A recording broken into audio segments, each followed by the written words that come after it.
Bab 7. Pagi itu seperti biasa, Sasi dan keluarganya menyantap sarapan bersama. "Renata, bagaimana keadaanmu?" tanya Setia di sela-sela sarapan mereka. "Sudah baik kan?" jawab Renata dengan seulas senyum tipis di bibirnya. Sasi mengunyah pelan makanannya di mulutnya. Pertanyaan Setia seketika menghilangkan selera makannya. Batinnya kembali bergulat. Seharusnya ia tidak cemburu dengan Renata kakak kandungnya. Tapi Sasi merasa Setia lebih menunjukkan perhatiannya pada Renata. "Sasi, mual-mual kamu sudah berkurang?" tanya ibu lembut. Menatap wajah Sasi yang tiba-tiba redup. "Sudah lebih baik." Sasi tersenyum tipis. Perhatian sang ibu rasanya lebih besar kepadanya. Tidak lama Setia pun bergegas ke kampus untuk mengajar seperti biasanya. Sementara Sasi kembali berbaring di ranjang. Ia belum bisa benar-benar melakukan aktivitasnya seperti biasa. Tubuhnya masih terasa lemas dengan rasa mual yang belum kunjung hilang. Pukul 11 siang Sasi terbangun dari tidurnya. Nada dering pesan di Nakas mengagetkannya. Sasi segera meraih ponselnya. Tertera nama Lita, si pengirim pesan yang tidak lain teman kampusnya. "Lita, Sasi, aku melihat suamimu keluar dari klinik bersama wanita." "Siapa?"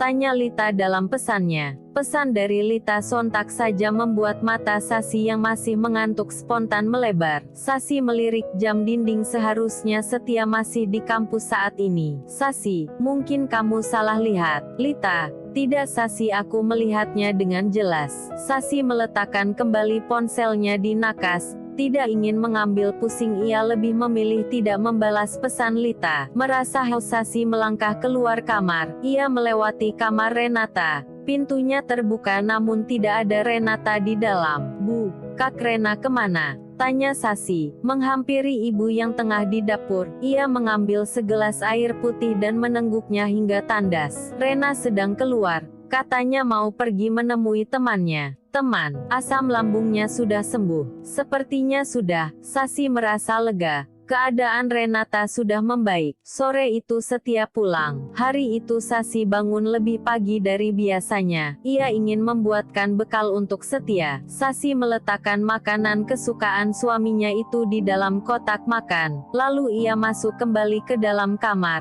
Terdengar suara gemericik air. Setia sedang mandi. Sasi membuka tas kerja Setia yang tergeletak di kamar, lalu memasukkan kotak makan berwarna biru itu. Ia memang ingin memberi kejutan, membuatkan bekal diam-diam untuk suaminya itu. Matanya tiba-tiba memicing. Melihat sesuatu dalam tas kerja Setia, ia mengambil struk dari dalam tas itu. Struk dari sebuah apotek. "Apa Mas Setia sakit?" Jantungnya seketika berdegup cepat.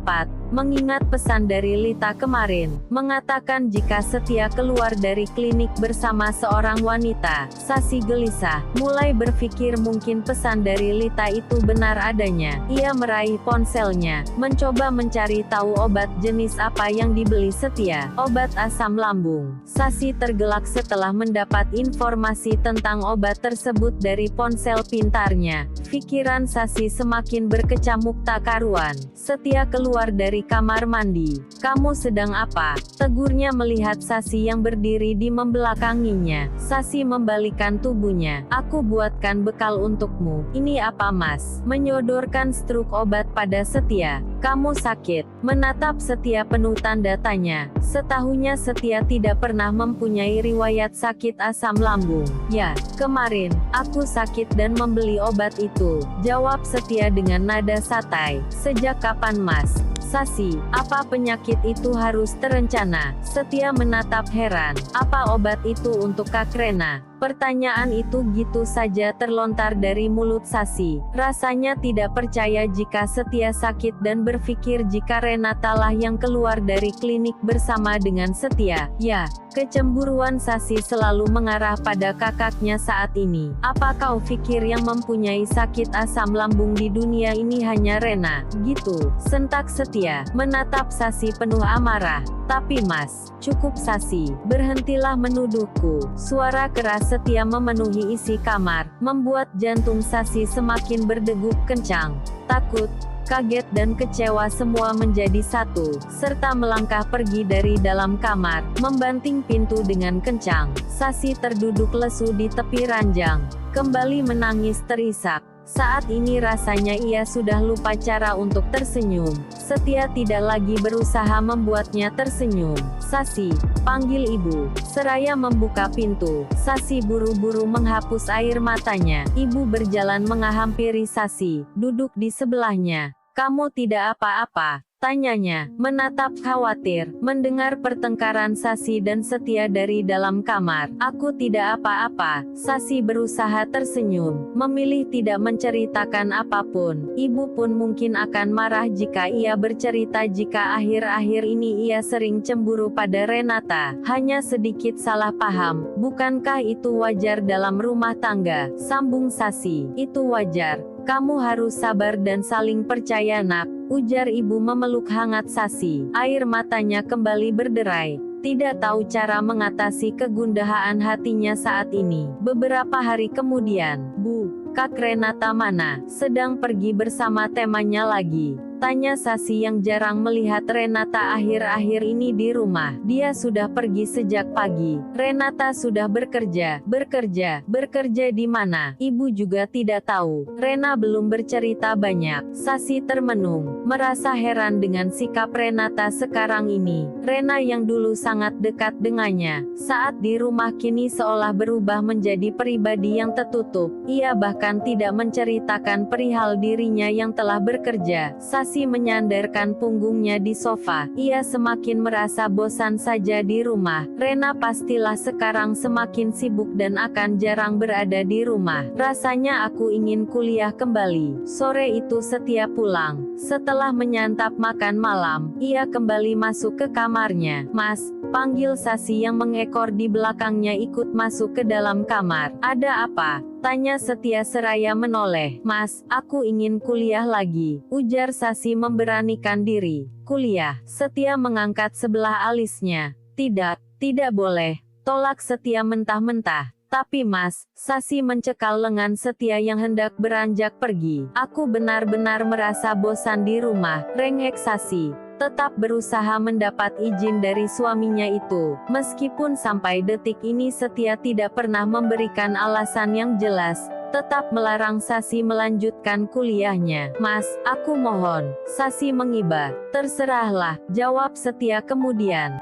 "Terima kasih ya." Sasi memeluk tubuh kekar di hadapannya itu. Setelah mendapatkan izin keesokan harinya Sasi pergi ke kampus, untuk melanjutkan kuliahnya yang sempat tertunda sejak ia menikah. Beberapa teman yang baru melihatnya lagi menyapa. "Sasi," panggil Lita. Dengan setengah berlari ia menghampiri Sasi yang tengah berjalan di koridor kampus. "Kamu ngapain ke kampus?" Wanita berambut ikal itu menatap heran sahabatnya. Karena Sasi sempat bercerita jika Setia melarangnya untuk kembali kuliah. "Ya mau kuliah Lit," jawabnya dengan senyum sumringah. "Kuliah? Lo katanya Setia enggak izini kamu kuliah lagi." "Mas Setia udah izini kok." "Ah bagus dong kalau gitu." Lita turut merasa senang karena bisa kembali sering bertemu dengan sahabatnya itu. Gitu juga dengan Sasi yang tidak lagi merasa bosan dan kesepian, karena harus menghabiskan hari-harinya di rumah. "Ya udah kita ke kantin yuk, aku lapar ini," ajak Lita. "Ayo." Mereka pun berjalan beriringan menuju kantin dan duduk di sana. "Sas, kamu mau pesan apa?" Sasi memutar pandangannya. Banyak macam makanan di sana, tapi semua makanan itu rasanya tidak membuatnya tertarik. "Aku kayaknya pengen siomay deh," ujar Sasi tiba-tiba terlintas makanan berbahan ikan dengan bumbu kacang yang menggoda. "Siomay? Enggak ada siomay di sini Sas. Kamu pengennya yang aneh-aneh deh, makan yang lain aja." "Aku pengen siomay Lit. Kayaknya aku ngidam deh." Sasi mengelus pelan perutnya yang terbalut blos tipis. "Ngidam? Kamu hamil?" Lita terkejut karena Sasi memang belum menceritakan hal itu. Sasi mengangguk pelan. "Iya Lit, udah hampir 4 minggu usianya." "Selamat ya Sas," seru Lita memeluk Sasi. "Oh ya kayaknya ada yang jual siomay deh tapi di luar kampus," ujarnya kemudian. "Di luar kampus ya?" Sasi benar-benar ingin siomay saat ini. Tapi ia malas jika harus berjalan keluar kampus yang jaraknya cukup jauh.